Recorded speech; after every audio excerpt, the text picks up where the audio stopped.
बिस्मिल्लाहिर्रहमानिर्रहीम। नाज़रीन इकराम, आज हम हाज़िर हैं मंगल के दिन का प्रोग्राम लेके। मौजू है हमारा मैं और मेरा वतन।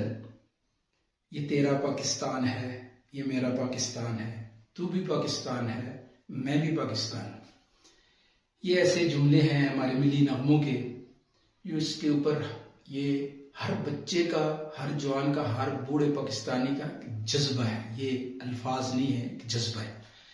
अल्हम्दुलिल्लाह दीगर जितनी अक़वाम हैं वो भी अपने वतन के लिए कुर्बानियाँ भी देते हैं, वतन से मोहब्बत भी करते हैं, उसका इजहार भी करते हैं और वतन की खातिर शहीद भी होते हैं।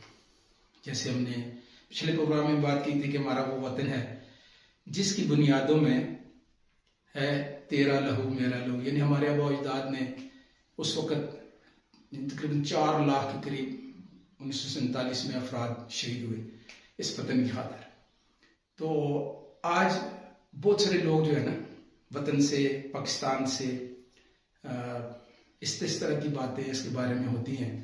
चूँकि हमारा प्रोग्राम है कि हम तो तनकीद नहीं करनी, बल्कि हर एक को तमीरी जज्बे के ऊपर उभारना है, मुस्बत किरदार के ऊपर लाने की मेहनत करनी है, कोशिश करनी है कि हम अपनी ज़ात, अपने कारोबार, अपने वतन के लिए क्या कर रहे हैं।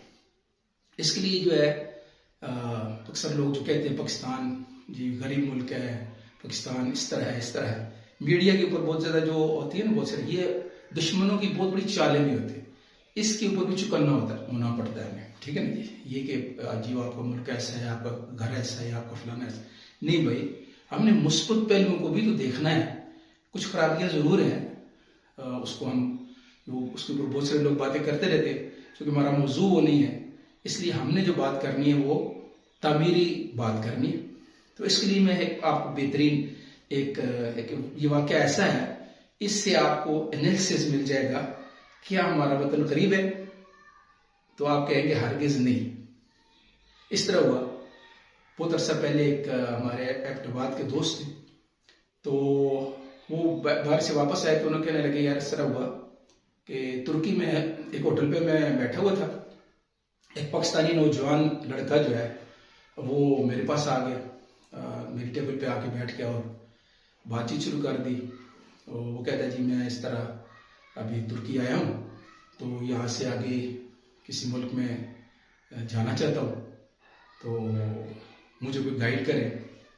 तो वो कहते मैं तो पाकिस्तान आ रहा था, किसी अपने टूर पे था। तो खैर उस पर बातचीत हमारी चल रही थी, कुछ चीज़ चाय शाय वगैरह हमने मंगाई। तो वो कहते जी भी मैं ग्रेजुएशन मुकम्मल की है, तो मैं बाहर मुल्क जाने के लिए जो है अभी यहाँ आया हूँ कि यहाँ से यूरोप वगैरह या इधर आगे से पहुँचाऊँगा। तो इससे कि मैं आपको अगली बात करता, इतने में एक पास ही जो है हमारे अगली साथ वाली टेबल के ऊपर जो है एक अंग्रेज आके बैठा।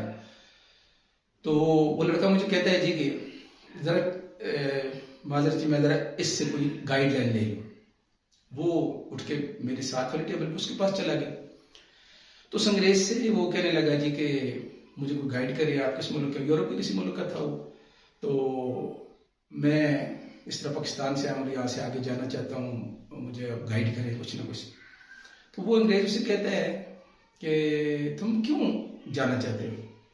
तो वो कहते हैं जी हमारे मुल्क में इस तरह गुर्बत है, वो तो नौकरी नहीं मिलती, उस तरह फलाना है, इसलिए मैं आया हूँ कि यूरोप में जाऊँ अच्छे मुस्तकबिल के लिए, ये है वो, इस तरह की बातें करने लगा। तो उसने कहते हैं जब अपने मुल्क की कुछ इस तरह की बातें की तो मुझे थोड़ा सा बुरा लगा, तो मैं भी उठ के ना उनकी टेबल पे चला गया। तो मैंने उस अंग्रेज से भी हाई बाई की और फिर दरमियान में दोनों की मैंने कहा जी मैं बात गुफ्तगू सुन रहा था इस नौजवान की, ये हमारा पाकिस्तानी नौजवान है, जैसे ये कह रहा था कि हमारा मुल्क इस तरह गरीब है, वहाँ मुश्किल है, नौकरी मिल रही और ये। तो मैं थोड़ा सा एनालिसिस करना चाहता हूँ ताकि इस नौजवान को पता चल जाए। तो कहता है मैंने उस अंग्रेज से ये पूछा कि आपके घर में कितने आदमी हैं? तो उसने बताया कि मैं हूँ, मेरी एक सिस्टर है, मेरी वालदा है। नौजवान था वो। तो उसमें मैंने कहा कि तुम घर में से कितने अफराद जो है कितने आदमी काम करते हो और कितने घर में रहते हैं। तो मुझे हैरानी से कहता है कि ये क्या कह रहे हो, सब काम करते हैं, मेरी वालिदा फलानी जॉब करती है, मेरी सिस्टर फलानी जॉब करती है और मैं फलानी जॉब करता हूँ। तो मैंने उससे कहा कि क्या ये मुमकिन है तुम्हारे मुल्क में कि तुम एक आदमी काम करो और तुम्हारी सिस्टर और तुम्हारी वालिदा जो है वो घर में बैठ के खाए? कहता है नो, इम्पॉसिबल, ये मुमकिन नहीं है। फिर मैंने कहा कि जरा मैं अभी इस पाकिस्तानी से भी एक सवाल करता हूँ, इंग्लिश में ही करता हूँ ताकि जो है आपको भी पता चले। तो कहते हैं मैंने इस पाकिस्तानी से पूछा कि भाई आप लोग घर के कितने अफराद हो? उसने कहा जी मैं हूँ, मेरे वालिद साहब है, वालिदा है और 5 के 6 और बहन भाई हैं। मैंने उसे कहा कि तुम्हारी वालिदा क्या काम करती है, किस फैक्ट्री में किस जॉब करते हैं? कहता है जी आपको तो पता है पाकिस्तानी माशरे के कि हमारी औरतें काम नहीं करती। मैंने कहा तुम्हारे बहन भाई किधर काम करते हैं? वो कहते हैं मेरे वो बाकी सबसे छोटे हैं, मुझसे छोटे हैं, वो तो कोई काम नहीं करते। मैंने कहा तुम अब घर के अफराद हो गए तकरीबन 8 और काम कौन करता है? कहते हैं जी मेरे वाले सब करते हैं। और फिर मैंने उससे कहा कि तुम ये जो ग्रेजुएशन तक पढ़े हो और ये बाकी जो तुम्हारे बहन भाई पढ़ रहे हैं इनके अखराजात कौन दे रहा है? कहता है जी मेरे वालिद साहब। मैंने कहा जी उस अंग्रेज से कहा मैं हमारे मुल्क में ऐसा सिस्टम नहीं है जैसे आपके यूरोप में है कि तालीमी अखराजात सारे गवर्नमेंट बर्दाश्त कर रही होती है, सेहत के सारे गवर्नमेंट बर्दाश्त कर रही होती है। पाकिस्तान में जो बंदा कमाई कर रहा है उसने बच्चों को तमाम तर तालीम भी दिलवानी है, बल्कि आजकल चूंकि फैशन बना हुआ है प्राइवेट स्कूल में पढ़ा रहे हैं, उनकी फीसें भी दे रहे हैं, उनकी किताबें भी, यूनिफॉर्म भी। यहाँ पे मैंने कहा पाकिस्तान में कोई चीज़ गवर्नमेंट की तरफ से नहीं मिलती, आपको तो सारी चीज़ें मिल जाती है, दिन को लंच भी आपको स्कूलों में मिल जाता है, लेकिन यहाँ पे सब कुछ जो है घर से। और जितने भी जो इसकी बाकी अखराजात होते हैं ज़िंदगी गुजारने के लिए, इसके सारे कपड़े, इनके सारी फैमिली के, वो सिर्फ एक आदमी की कमाई से पूरे हो रहे हैं। वो अंग्रेज कहते हैं नहीं, एक आदमी कमाता है और 8 उसको खाते हैं। मैंने कहा जी हाँ, ये आपके सामने बैठा हूं। अब इसने ग्रेजुएशन मुकम्मल किया है, तो ये जब आया है तो इसको अखराजात भी सारे, टिकट भी लेके इसके वालिद ने दिया है।